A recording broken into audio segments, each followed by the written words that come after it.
Então, continuando a classificação dos dependentes, a gente vai falar hoje do filho inválido, né? Então, nós vimos que também é dependente de primeira classe, o filho não emancipado de qualquer condição, menor de 21 anos, ou inválido, ou que tenha deficiência intelectual, mental ou deficiência grave. Então, quem é esse filho inválido? A invalidez ou deficiência, ela deve ter ocorrido antes de completar 21 anos. Isso é que entende, o que interpreta o INSS. Então, é antes de completar 21 anos ou antes da emancipação, salvo se a emancipação decorreu de colação de grau em curso superior. Aí poderia ter ocorrido a emancipação, então ela é antes dos 21, mas tornou-se inválido antes dos 21. Então, se é antes dos 21, então, regra geral, a partir antes dos 21, vai ser dependente de primeira classe, tá? E aí, a gente tem que já ter em mente que a invalidez, ela é resultado da impossibilidade de reabilitação, enquanto que a deficiência não significa que o dependente ele não possa exercer alguma atividade, até laborativa. Então, o inválido, ele não tem possibilidade de realizar uma atividade remunerada. Então, aqui, até o artigo 126 da Instrução Normativa 77 nos dá uma ajuda nesse sentido. O filho ou irmão inválido maior de 21 anos figurará como dependente segurado se restar comprovado em exame médico pericial, que hoje é realizado pelo perito médico da Previdência Social, né, que tratava a lei 10.876 de 2004, e que agora criou o cargo, a carreira do médico pericial, né? Então, é o perito médico previdenciário. E ele, hoje, faz parte, passa a integrar o quê? Um quadro pessoal do Ministério da Economia, tá? Então, é óbvio que tanto a invalidez como a deficiência, ela vai ter que ser aferida por um perito médico previdenciário. A invalidez, a deficiência ainda vai exigir uma equipe, né, um sistema maior, que a gente vai ver. Agora, o que é essa definição que a própria Instrução Normativa 77 coloca? Ela coloca a incapacidade para o trabalho e que essa incapacidade é total e permanente. Aqui também pode-se entender, e tem alguns que vão entender, e isso a gente vai estudar mais para frente, que ela não precisa, ela tem que ser total, ela pode ser provisória. Então, até se admite que naquele momento não tem condições, mas que possa haver uma possibilidade de melhora, vamos dizer assim. A legislação coloca, a legislação infralegal, né? Ela coloca como total e permanente, com diagnóstico de invalidez. Então, é aquela na qual não há possibilidade de reabilitação para o desempenho de qualquer atividade remunerada, seja habitual ou não habitual, certo? O filho inválido, o conceito está no artigo 126 da instrução normativa, né? Instrução normativa, esqueci de colocar. Entendimento mais adequado seria do artigo 16, inciso 1, da Lei 8.213, porque ali a lei coloca que é aquele que não pode desempenhar nenhuma atividade laboral no momento do óbito do segurado. Então, o filho inválido, ele tem que estar inválido antes de completar 21 anos de idade, tá? E antes do óbito do segurado. Então, aqui nós temos aqui algumas nuances e alguns exemplos, né? Então, por exemplo, o filho tem 15 anos quando o segurado morreu, tá? Então, óbvio, ele é menor de 21, ele vai receber até os 21 anos a pensão por morte. Ocorre que um mês depois que falece o segurado pai, ele fica inválido. Permanece a mesmo entendimento, porque esta invalidez ocorreu após o óbito do segurado. E aí também isso pode ser relativizado desde que se demonstre relativizado foi a jurisprudência que está relativizando, quer dizer, ocorreu esta invalidez antes do término, mas foi após o óbito do segurado. Então, vai ter que se demonstrar essa dependência econômica eterna, mas, na realidade, o que aconteceu? Essa invalidez ocorreu depois do óbito do segurado. Então, em tese, ou realmente para o INSS, ele não terá direito à pensão por morte. Filho com deficiência mental, intelectual ou grave, nos termos das alterações da Lei 13.146. Essa lei, a gente viu logo no começo que ela não trazia essa diferença, né? Filho com deficiência mental, intelectual ou grave, tá? E agora traz este detalhe, né?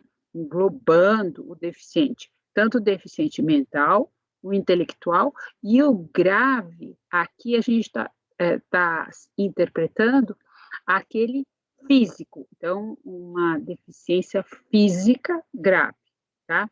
E aí quando a gente estudar o deficiente, a gente vai ver os graus, porque a deficiência ela se divide em graus, grave, moderada e leve. Aqui está se entendendo grave no sentido de física, tá? O artigo 23, parágrafo 5º da emenda, a gente já viu isso, da emenda 103, ela fala que o inválido, ela menciona que o inválido, o filho inválido ou com deficiência, ele pode ter reconhecido a sua condição de dependente previamente ao óbito do segurado. Basta o quê? O que o dependente tem que fazer? Ele se inscreve quando do óbito do segurado. Aqui pode haver uma inscrição por parte do próprio segurado anteriormente a este óbito, né? E aí a gente pode ir para um conceito de deficiente, que quem dá é o Estatuto do Deficiente no seu artigo 2º. Pessoa com deficiência, aquela que tem impedimento de longo prazo. O impedimento de longo prazo é de, no mínimo, 2 anos, tá? Então, esse impedimento, o longo prazo aqui é entendido de, no mínimo, 2 anos. De natureza física, mental, intelectual ou sensorial, o qual, em interação com uma ou mais barreiras, pode obstruir sua participação plena e efetiva na sociedade em igualdade de condição com as demais pessoas, né? Aqui também nós temos entre os filhos que são equiparados a filhos, né? Quem são os filhos equiparados? É o menor tutelado e o enteado.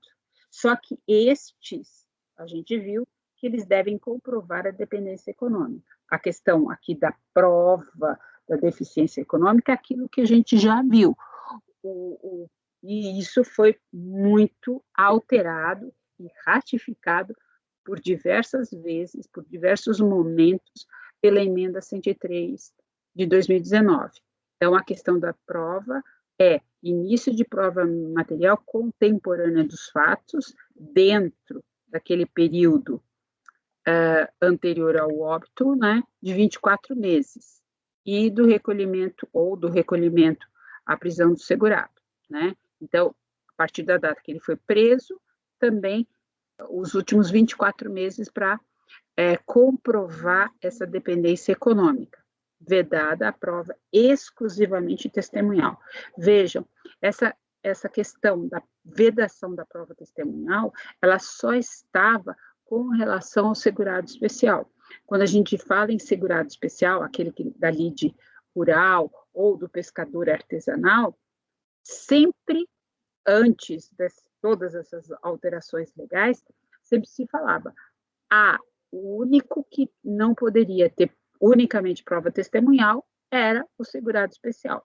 O que vem, um pouco antes da emenda, vem a legislação, e a própria emenda deixa claro que tudo que tiver que demonstrar dependência econômica e relação de convivência, de casal, né? Então, o que vai ser? Vai ter que ter um início de prova material contemporânea no prazo contemporânea dos fatos que vão ser provados, vedada a prova exclusivamente testemunhal. Aqui existe uma interpretação, ou a gente tem que entender o que acontece. Administrativamente, o INSS exige que esse início de prova material tem que ser trazido documentos, um número mínimo de 3 documentos. O que a doutrina vem entendendo? Como na legislação não existe essa exigência de 3 documentos, estaria essa exigência em confronto ilegalmente sendo exigida na instrução, no regulamento, em confronto com a lei. A lei não coloca um número mínimo de documentos. Então, pode haver o início de prova com um único documento aliado a uma boa prova substanciosa de testemunha, certo? Então, isso daí vai ter que ser muito bem trazido aos autos, tá? Então, nós vimos a primeira classe, e a segunda classe é daqueles que têm que provar sua dependência econômica, são os pais, desde que comprovem a dependência econômica. Então, nós vimos que uma classe exclui a outra, tá? Então, se eu não tiver ninguém da primeira classe, aí a segunda classe ingressam os pais. E aqui nós podemos complicar um pouco a situação. O que pode acontecer? Que não tem ninguém na primeira classe, o filho faleceu, não deixando dependentes, e os pais dependiam do filho. Então, eles vão ter que comprovar que eles dependiam daquele filho. Ele pagava aluguel, ele pagava as despesas da casa, e isso vai ser comprovado documentalmente, aliado à testemunha. Agora, pode, no decorrer do tempo, aparecer um filho que nem o próprio segurado sabia que esse filho surgiu. Então, o que acontece? E aí nós temos um dispositivo que a gente vai ver que ele coloca que este filho, quando ele surge, uma vez já ocorrido a pensão, né, já tendo dado início a essa pensão, ele pega no estado em que estiver. Então, a partir daquele momento é que ele ingressa. Então, essa também hoje é uma nova questão, porque se os pais não tinham noção, não sabiam que este filho existia, e há a prova de DNA, que é filho, etc., o que acontece? A partir daquele momento, destitui-se os pais e ingressa o dependente de primeira classe. Mas isso apareceu no segundo momento, tá? Então, é isso que tem que ser observado. Aí, a terceira classe é dos irmãos, né? Do irmão menor de 21 anos, não emancipado, desde que comprove dependência econômica, tá? Quando ocorre emancipação, casamento, concessão dos pais, pela existência de relação de emprego que garanta o próprio sustento, ou pela colação de grau em curso superior, né? A partir dos 16 anos, como a gente já sabe que o Código Civil coloca isso. O irmão inválido tenha deficiência intelectual ou mental ou deficiência grave de qualquer idade. Aquilo que nós falamos do filho se aplica ao irmão. Nós falamos do filho inválido e deficiente, seja ele intelectual, mental ou deficiência grave. Então, tudo aquilo que foi falado sobre o filho aplica-se ao irmão. Devendo a incapacidade, ela ser atestada o quê? Outra vez a perícia médica do INSS, que vai ser agora a cargo do perito médico previdenciário, que é uma carreira hoje, e que esse perito médico previdenciário está atrelado a quê? Ao quadro de pessoal do Ministério da Economia, não mais atrelado ao INSS, como era no passado, tá? A deficiência, nós já vimos, ela foi alterada pelos conceitos do Estatuto do Deficiente. Então, excluído o irmão que tenha deficiência intelectual ou mental, que torne absoluta ou relativamente incapaz. Agora, só se exige a deficiência grave, aquilo que foi alterado, aquelas leis que a gente viu que foram alteradas, que era a Lei 13.146, que entrou em vigor após 180 dias de sua publicação, isto é, em 3 de janeiro de 2016. Até lá, está garantida a permanência destes no rol de dependentes. Essa lei deixou de exigir o regulamento para a definição de deficiência grave, né?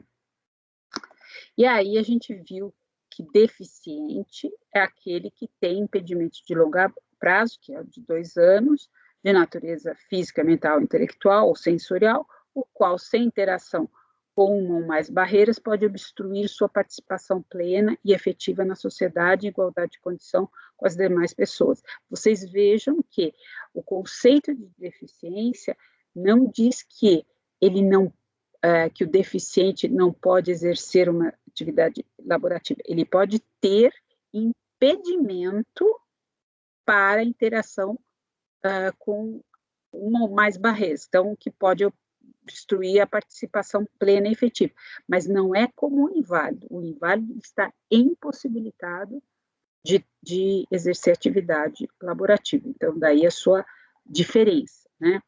E ainda especificando mais a pessoa com deficiência, o Estatuto do Deficiente, no parágrafo 1º do artigo 2º, ele coloca que essa avaliação da deficiência, ela vai ter que ser biopsicossocial, realizada por equipe multiprofissional, interdisciplinar, que vai o quê? Levar em consideração os impedimentos nas funções e nas estruturas do corpo, os fatores socioambientais, psicológicos e pessoais, a limitação no desempenho de atividades e a restrição de participação.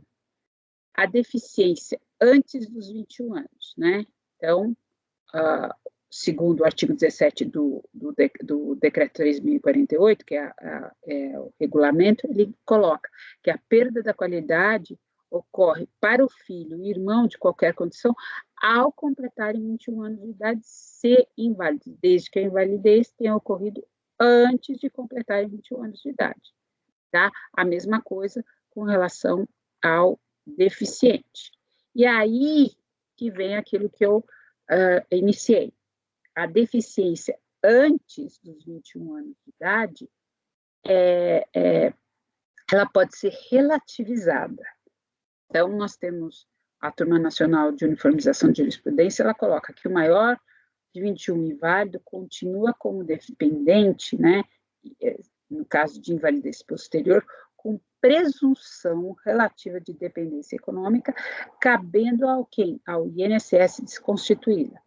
Não é necessário, como no passado se exigia, a lei exigia e administrativamente era necessário essa interdição. Hoje não temos mais essa interdição, tá? Então, equiparado a filho, o enteado e o menor tutelado não milita a seu favor a presunção de dependência econômica. Nós também já vimos. Aqui no caso do inválido maior de 21 anos, é aquele exemplo que a gente deu, mas eu dei em parte. Pode ocorrer que, por exemplo, o segurado ele venha a falecer quando o filho fica inválido, se torna inválido, por exemplo, com 22 anos de idade. E este segurado vem a falecer quando ele já está com 30 anos, vamos dizer. Mas ele sempre foi dependente deste segurado. Era dependente, com a invalidez se tornou mais dependente, e isso pode ser comprovado. Daí, essa presunção relativa de dependência, tá? E isso daí acaba sendo um leque muito grande de possibilidades, embora, com certeza, por parte do INSS não haverá esse tipo de reconhecimento. Aquilo que eu mencionei dos pais, né, dando o exemplo dos pais, em que surge um filho a posteriori sem ninguém saber, é a questão da habilitação tardia. A concessão da pensão por morte não será protelada pela falta de habilitação de outro possível dependente. Qualquer inscrição ou habilitação posterior que importe exclusão ou inclusão de dependentes só produzirá efeito a contar da data da inscrição ou habilitação. Inscrição do dependente quando do requerimento administrativo. E isso, ainda que não seja na questão dos pais, vamos supor que seja na primeira classe. Então, eu tenho a esposa casada, né, certidão de casamento e filhos menores. E surge, posteriormente, um filho que ninguém sabia. Então, este filho, comprovado que é filho, ele vai o quê? Ao contrário do que a gente analisaria isso em termos de Código Civil, ele vai ingressar naquele momento. Então, por quê? Porque se a esposa, né, já está recebendo a pensão por morte e os filhos menores também, ele ingressa a partir daquele momento e divide. Então, o que acontece? Ele não vai receber atrasado, a não ser que se comprove aí um outro problema, a má-fé e que se sabia da existência desse filho, mas aí uma outra questão, tá? Aí a gente para por aqui para não complicar, certo?